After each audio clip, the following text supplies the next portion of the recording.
बड़ी खबर निकल कर आ रही है दोस्तों। सरकार ने कर दिया बड़ा ऐलान। दिन भर की 20 बड़ी खबर और देश के अलग अलग राज्यों से आ रही सरकारी अपडेट को इस वीडियो में जानने वाले हैं, जिसका सीधा फायदा गरीब और किसान भाई, महिलाओं, बुजुर्गों को होगा। वीडियो को लाइक कर दीजिए और कमेंट में अपने स्टेट का नाम लिखकर अपनी उपस्थिति दर्ज कर दीजिए। एप्स्टीन फाइल्स में बिल गेट्स को रूसी लड़कियों संग यौन संबंध बनाने के कारण यौन संचारित रोग यानी कि STD हो गया था। इस दावे पर माइक्रोसॉफ्ट के सह संस्थापक बिल गेट्स ने जवाब दिया है। उन्होंने कहा है कि लगता है कि जेफरी ने खुद को ही ईमेल लिखा था, मैं कभी उस द्वीप पर नहीं गया, मैं कभी किसी महिला से भी नहीं मिला। वैसे दोस्तों, आपको क्या लगता है, एप्स्टीन फाइल सही है या गलत? कमेंट में जरूर बताइएगा।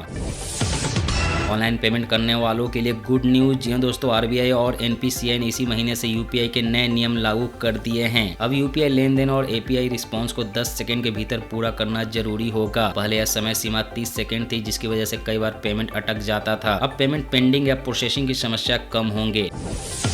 संसद में हंगामा, PM की स्पीच टली। जी हाँ दोस्तों, लोकसभा अध्यक्ष ओम बिरला ने कहा कि बुधवार को PM मोदी पर कोई बड़ी अप्रत्याशित घटना हो सकती थी, इसलिए मैंने उनके सदन में न आने का आग्रह किया था। 2004 के बाद पहली बार धन्यवाद प्रस्ताव बिना प्रधानमंत्री के भाषण के पास हुआ। इसके जवाब में कांग्रेस सांसद प्रियंका गांधी ने कहा कि यह पूरी तरह से झूठ है, PM को चोट पहुंचाने का सवाल ही नहीं था, वे अब स्पीकर के पीछे छिप रहे हैं। अगली अपडेट की बात करें तो दिल्ली में 10 साल में 50,000 से ज्यादा नाबालिग लापता, इनमें 37,000 लड़कियां शामिल। पिछले 10 सालों में दिल्ली NCR से 50,000 से ज्यादा नाबालिग लापता हो गई है, जिनमें 37,000 लड़कियां शामिल है। हजारों का अब तक कोई सुराग नहीं। आशंका है मानव तस्करी व देह व्यापार में धकेले गए होंगे। चुनावी फ्रीवीज पर सुप्रीम कोर्ट का आदेश। सुप्रीम कोर्ट ने राजनीतिक दलों द्वारा मुफ्त सुविधाओं के वादों पर गंभीर चिंता जताई है। CJI सूर्यकांत ने कहा है कि यह आम जनता से जुड़ा अहम मुद्दा है। याचिकाकर्ता ने तंज किया है कि अब तो सूरज चांद देने का वादा ही बाकी रह गया है। अदालत जल्द ही सुनवाई करेगी, जिससे कि चुनावी राजनीति में फ्रीवी कल्चर पर बड़ा असर पड़ सकता है। हिमाचल से बड़ी खबर, 1 मार्च से प्रदेश के सभी सरकारी प्राइवेट स्कूलों में मोबाइल फोन पर पूरी तरह से बैन लगाया जाएगा। मुख्यमंत्री सुखविंदर सिंह सुक्खू ने घोषणा की है कि प्री नर्सरी से लेकर 12वीं तक के छात्र मोबाइल स्कूल कैंपस में नहीं ला सकेंगे। नियम तोड़ने पर मोबाइल जब्त होगा और 500 रुपए जुर्माना लगेगा। शिक्षकों पर भी क्लासरूम में मोबाइल इस्तेमाल की रहेगी रोक।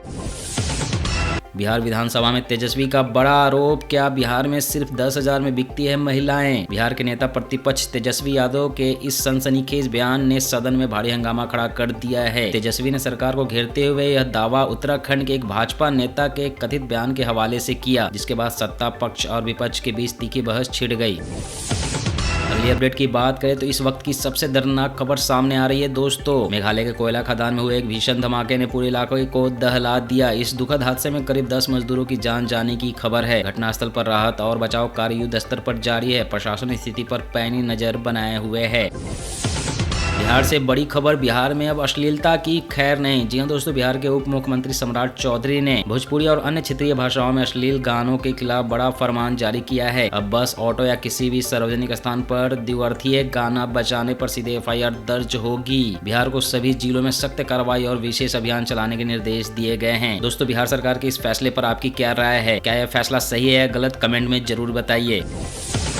देश की पहली cooperative cab service Bharat taxi शुरू, अमित शाह ने किया लॉन्च। जी हां दोस्तों, दिल्ली से शुरू हुई देश की पहली cooperative taxi service Bharat taxi अब ओला, उबर जैसी प्राइवेट कंपनियों को सीधी चुनौती दे रही है। गृह मंत्री अमित शाह ने इसे लॉन्च किया है। खास बात यह है कि इसमें न तो सर्ज प्राइसिंग होगी, न भारी कमीशन, ड्राइवरों को पूरा किराया मिलेगा, साथ ही बीमा और सरकारी लोन की सुविधा भी।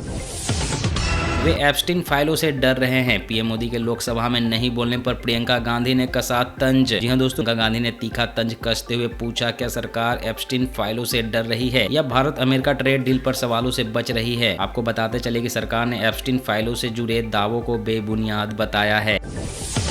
मुंबई पुणे एक्सप्रेसवे पर गैस टैंकर हादसे के बाद लगा भीषण जाम। 24 घंटे से ज्यादा चला, जिसमें कि हजारों वाहन फंसे रहे। उद्योगपति और pinnacle group chairman doctor Sudhir Mehta करीब 8 घंटे तक जाम में फंसे रहे और अंततः हेलीकॉप्टर से एयरलिफ्ट कर पुणे पहुंचाए गए। गाजियाबाद से सनसनीखेज खुलासा, भारत सिटी सोसाइटी में 3 सगी बहनों की रहस्यमयी मौत ने पूरे इलाके को हिला दिया है। जांच में सामने आया है कि 2 बहनों ने हाथ पकड़कर 7 छलांग लगाई थी, जबकि तीसरी ने पूजा कक्ष की खिड़की से कूदकर जान दी। पिता का दावा है कि परिवार सो रहा था और बचिया पानी पीने के बहाने उठी थी। घटना वाली रात मौसी भी फ्लैट में मौजूद थी, जिससे कि सवाल और गहरे हो गए हैं। पश्चिम बंगाल बजट बेरोजगार और महिलाओं को खास सौगात, सरकारी कर्मचारियों का भी बढ़ेगा डीए। पश्चिम बंगाल के वित्त मंत्री चंद्रिमा भट्टाचार्य ने वित्त वर्ष 2026-27 के लिए 4.06 लाख करोड़ रुपए का अंतरिम बजट पेश किया है। इस बजट में बेरोजगार युवाओं के लिए मासिक भत्ते और महिलाओं के लिए लक्ष्मी भंडार योजना की राशि बढ़ाने समेत सामाजिक सुरक्षा पर विशेष जोर दिया गया है। कांग्रेस ने संविधान, राष्ट्रपति से लेकर सिखों तक का अपमान किया। पीएम मोदी का राहुल गांधी पर तीखा वार। प्रधानमंत्री मोदी ने अपने संबोधन में कांग्रेस नेता और लोकसभा में विपक्ष के नेता राहुल गांधी पर तीखा हमला बोला। पीएम मोदी ने केंद्रीय रेल राज्य मंत्री रोनित सिंह बिट्टू को लेकर राहुल गांधी की टिप्पणी को सिख समुदाय का अपमान बताया। ओला, उबर और रैपिडो के ड्राइवर 7 फरवरी को करेंगे राष्ट्रव्यापी हड़ताल। जी दोस्तों, यह कदम अपनी मांगों को सरकार तक पहुंचाने के लिए उठाया गया है। यूनियन की मांग है कि सरकार न्यूनतम किराया तय करे, जिससे कि ड्राइवरों को हर राइड पर एक तय व उचित आमदनी मिले और उन्हें नुकसान न उठाना पड़े।